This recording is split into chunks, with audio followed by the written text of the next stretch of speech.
Dua, tiga. Satu, iya. Satu, iya.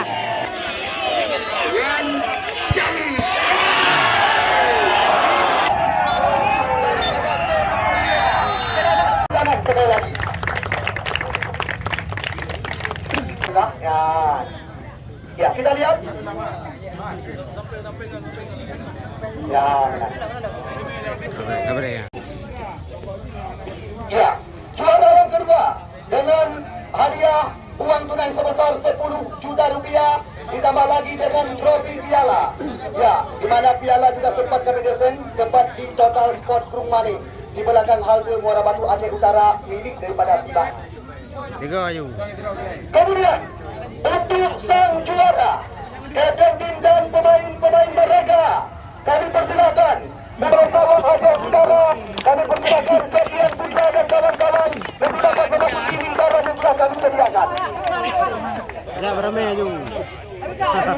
Ya beramai ayu. Bang menang. Ya, Enam tadi kami ya. minta kesediaan waktu dan kesempatan kepada ketua panitia dan juga legenda hidup sepak bola Persipura Gandapura Bang Adhar Umar untuk dapat menyerahkan uang pembinaan sebesar 15 juta rupiah dan trofi piala kepada sang juara di event turnamen ini. Ini dia, kita lihat. Ya, 1000 doa dari Puncuk Kedamang Sawang Aceh Utara yang sore hari ini tampil luar biasa.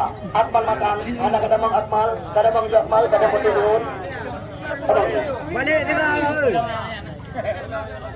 Ya, Dean majuku 2 langkah. Ya. Ya, kita lihat. Ya, Kabar ya.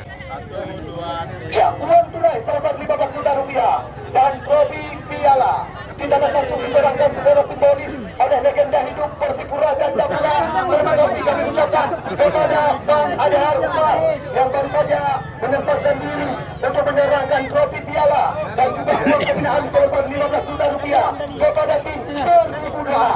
Terima kasih atas segala perhatian dari segala kita. Tangan sekali lagi.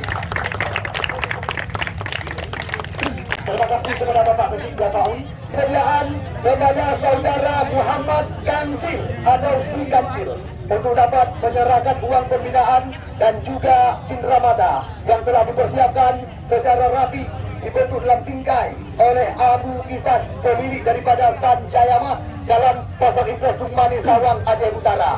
Ini dia sang top skor yang juga pernah dijuluki sebagai Hindu Samalanga, Arif Paniga dengan koleksi 4 angka.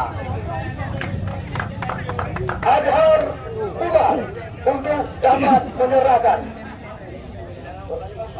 Oh, banyak tak? Salah.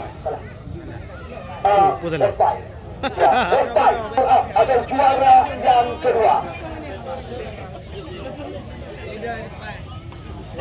Ya, runner up ada juara yang kedua. Berapa muda? Berapa muda?